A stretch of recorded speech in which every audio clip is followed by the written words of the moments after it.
하나님 말씀 보겠습니다. 오늘 2023년 9월 29일 금요일인데 함께 나눈 하나님 말씀은 열왕기상 10장 14절부터 29절까지 말씀입니다. 우리 함께 읽도록 하겠습니다. 열왕기상 10장 14절부터 29절까지 말씀입니다.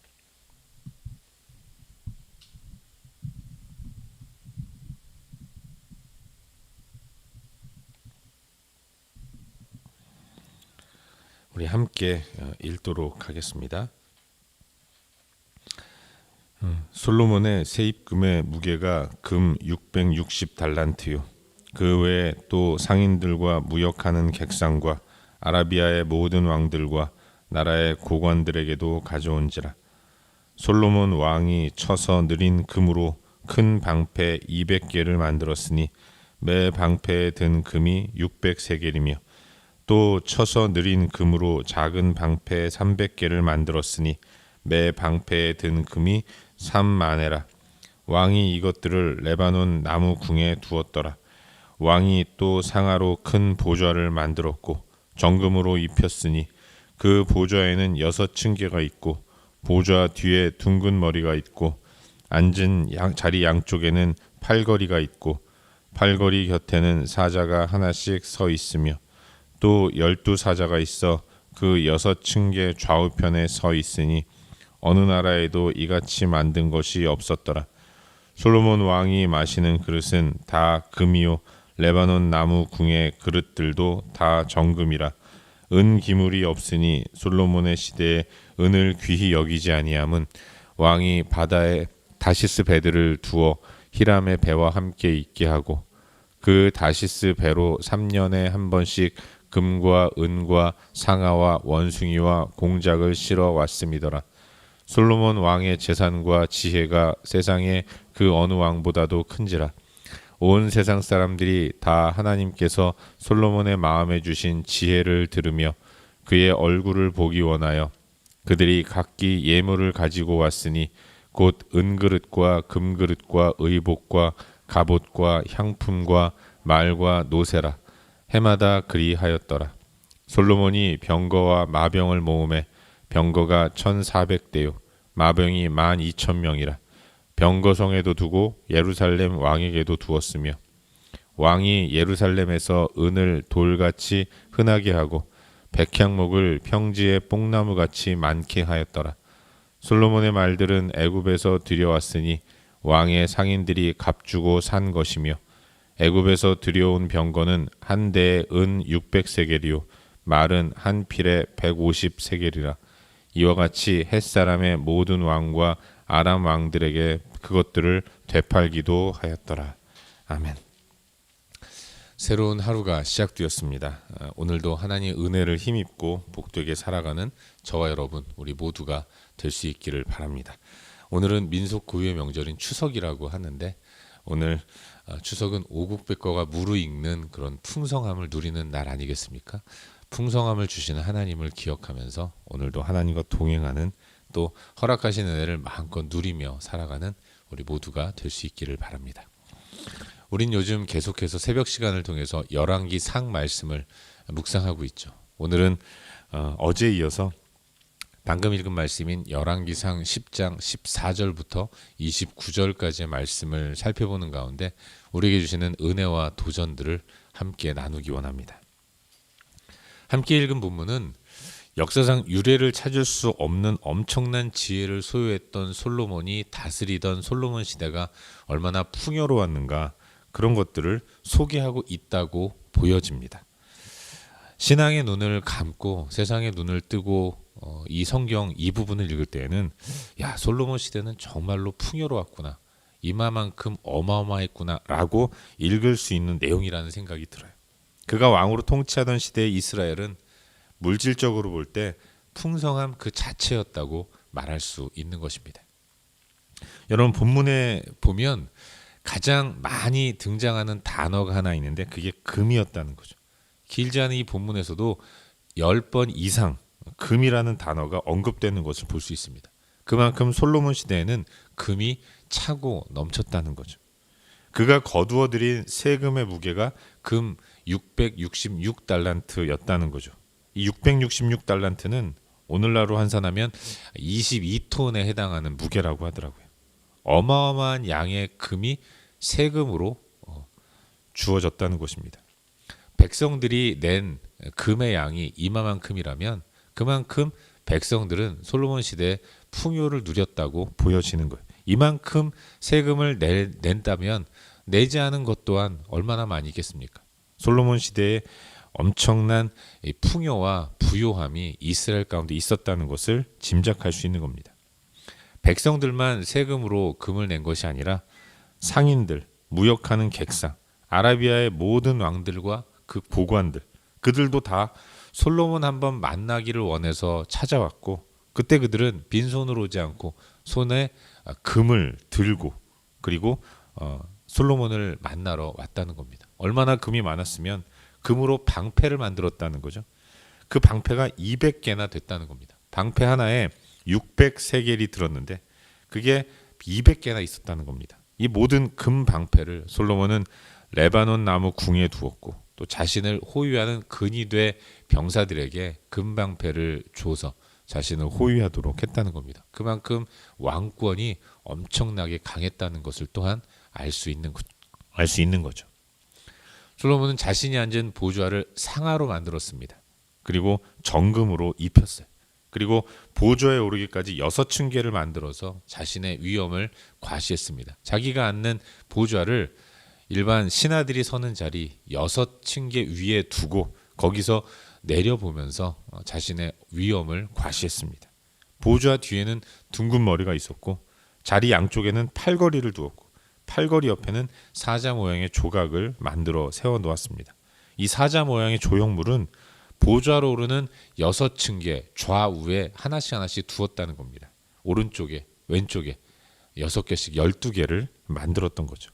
그 어느 나라도 이토록 화려한 왕궁과 왕이 앉는 보좌를 만든 나라가 없었을 정도로 그만큼 엄청난 풍요와 부요를 누렸던 사람이 솔로몬이었다는 것을 알 수 있는 겁니다. 솔로몬은 마시는 그릇 또한 금으로 만들었습니다. 왕궁에 은그릇은 아예 없었다고 말씀하고 있죠. 솔로몬 시대에는 은을 귀한 것으로 여기지 않았다는 것을 성경은 첨언하고 있는 겁니다. 솔로몬은 주변 나라들뿐만 아니라 먼 나라에도 유명해서 이방 사람들은 서로 앞다투어 솔로몬을 아련하기 위해서 예루살렘으로 몰려들었습니다.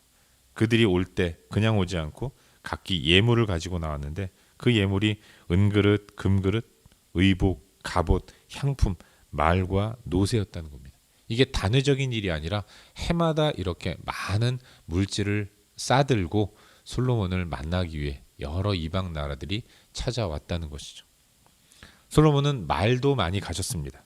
병거와 마병을 많이 두었는데 병거가 1,400대, 마병이 12,000명. 이 모든 병거들을 병거성에다 두고 또 예루살렘 성에도 두었습니다. 특히 그는 말을 들여올 때는 애굽에서 들여왔어요. 최상품의 말을 가지고 왔다는 거죠. 애굽에서 들여온 병거는 한 대에 은 600세겔이고 말 하나의 값도 150세겔이라고 기록하고 있습니다. 이처럼 엄청난 양의 말과 병거를 소유했기 때문에 솔로몬은 종종 이 물건들을 가지고 햇사람의 모든 왕들과 또 아람 왕들에게 되팔기도 해서 더 많은 부를 소유하기도 했다고 성경은 기록하고 있죠.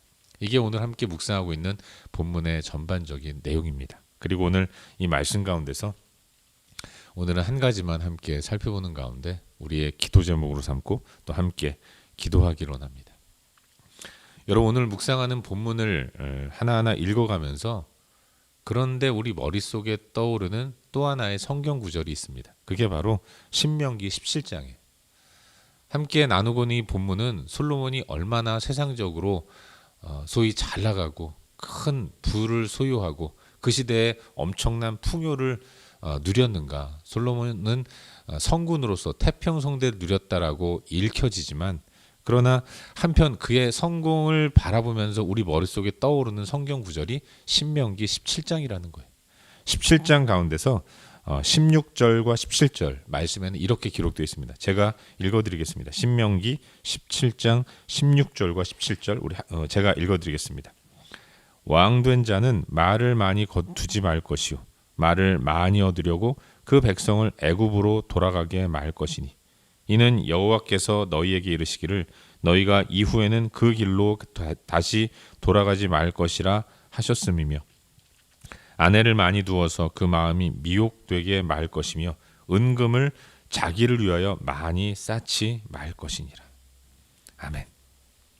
여러분이 들으신 이 신명기 17장 16절과 17절 두 구절 말씀을 보시면 하나님께서 이제 이스라엘이 가나안에 들어가서 혹시라도 정착민이 되어서 다른 이방 나라들처럼 인간 왕을 요구하게 되면 그 인간 왕이 세워지게 될 때 그 왕이 주의해야 할 몇 가지를 소개하고 있는 것을 볼 수 있습니다.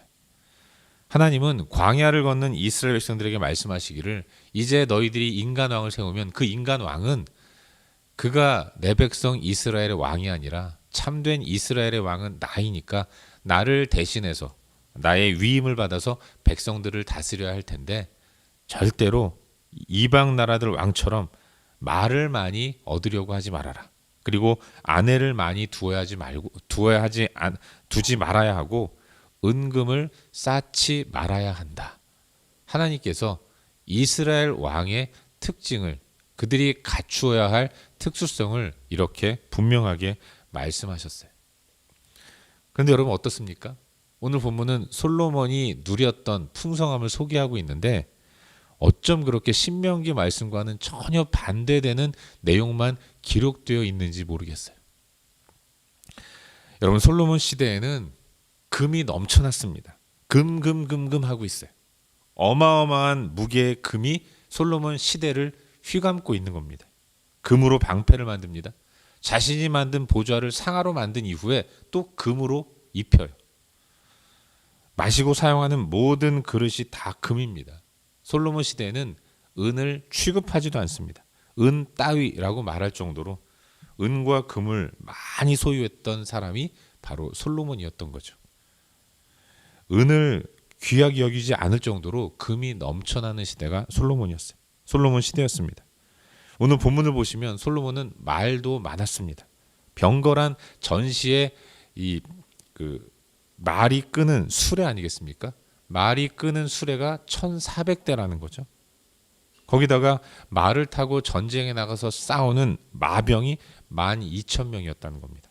최소한 1400대의 수레라면 그 수레를 말 하나가 끌겠습니까? 두세 마리가 끌 겁니다. 그런가 하면 말을 타고 싸우는 군사도 12,000명이라고 한다면 굉장히 많은 말이 이스라엘 가운데 있었던 거죠.